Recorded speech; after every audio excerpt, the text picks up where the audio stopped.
नमस्कार मंडळी, माझ्या यूट्यूब चॅनलमध्ये तुमचं स्वागत आहे. तर आज आपण काय बनवूया? मिसळ. नको, आज आपण मिसळ बनवूया. ठीक आहे. मी स्टोववरनं ज्या भांड्यात मी मिसळ करणार आहे तेच भांडं मी आता आपल्या वाटणीचं जे भाजण करण्याचं आहे त्यासाठी वापरणार आहे. ठीक आहे. तर मी आधी एका भांड्यामध्ये थोडं तेल टाकलेलं आहे. त्या तेलामध्ये लांबसा चिरलेला बारीक कापलेला कांदा टाकलेला आहे.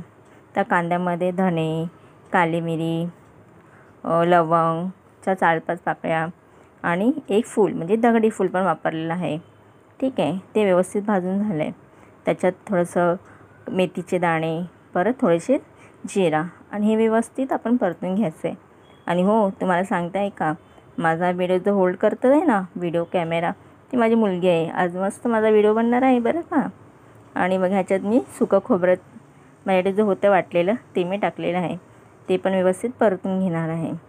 आणि हा माझा व्हिडिओ जर तुम्हाला आवडत असेल ना तर माझ्या व्हिडिओला लाईक करायला विसरू नका. आणि जे आपण भाजण केलेलं आहे ते थोडं थंड झालं ना की आपल्याला त्या मिक्सरच्या जारमध्ये काढून घ्यायचं आहे. ठीक आहे. आणि ह्याच्यामध्ये मी एक व्हिडिओ काढायला विसरली की ह्याच्यात मी एक टोमॅटो पण टाकलेलं आहे वाटण करताना. ठीक आहे. ते तुम्हाला वाटण केल्यावर कळेलच की लाल कसं काय झालं आहे ते वाटण. ठीक आहे. आणि त्यात ते भांडं जे होतं आपण ऑलरेडी गॅस स्टोववर होतं त्याच्यातच अजून ऑइल टाकलेलं आहे. ऑइल टाकून जे आपण वाटण केलेलं आहे तेच वाटण थोडं तेल गरम झाल्यावर त्यात आपण मिक्स करणार आहे. आणि ते व्यवस्थित परतून घ्यायचं आपल्याला. आणि हो, माझ्या व्हिडिओला शेअर करायला विसरू नका बरं का. शेअर करा आणि जास्तीत जास्त सबस्क्राईब करा. आणि मला सांगा कोणाकोणाला मिसळ आवडते. आणि ह्याच्यात जे मी वाटण टाकले त्याच्यामध्ये एक प्रकारचं फूल मी तुम्हाला सांगितलं, कोणतं फूल टाकले हे मला कमेंट करून जरूर सांगा. ठीक आहे.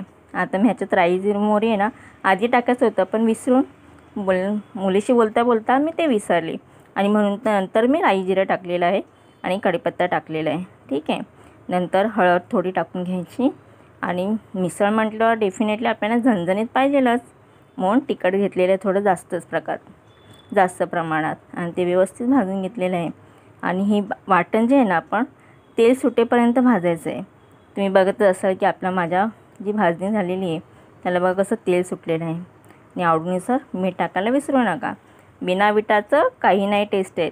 ठीक आहे. मग मीठ टाकलं पण गरजेचं आहे, पण चवीनुसार. काही जण जास्त खातात, काही जण कमी खातात.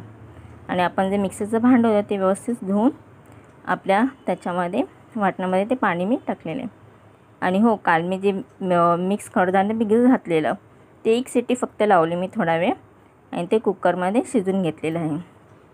आणि ते दोन्ही जे वाटण होतं ते आणि मिसळ मिक्स कडधान्य दोन्ही एकसाथ मिक्स करून घेतलेलं आहे व्यवस्थित.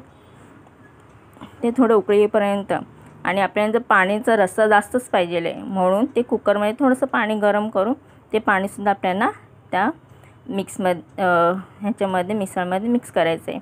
कारण रस्सा पण पाहिजे ना मिसळ म्हटल्यावर, कारण की त्याच्यावर परत आपले इथे फरसाण वगैरे टाकल्यावर ते अजून घट्ट होतं. रस्सा खूप गरजेचा आहे. आणि मग ते बघा व्यवस्थित उकळी आली ना की मग चांगल्या प्रकारे त्याला मिक्स करून घ्या. उकळी आली का थोडं झाकण लावून ठेवून द्यायचं. आणि मग आपलं कोथिंबीर व्यवस्थित बारीकसा चिरून घ्यायचा. आणि मग ती कोथिंबीर व्यवस्थित टाकून घ्यायची. झाली ना आपली मिसळ रेडी. बघा किती छान दिसते ती. धन्यवाद.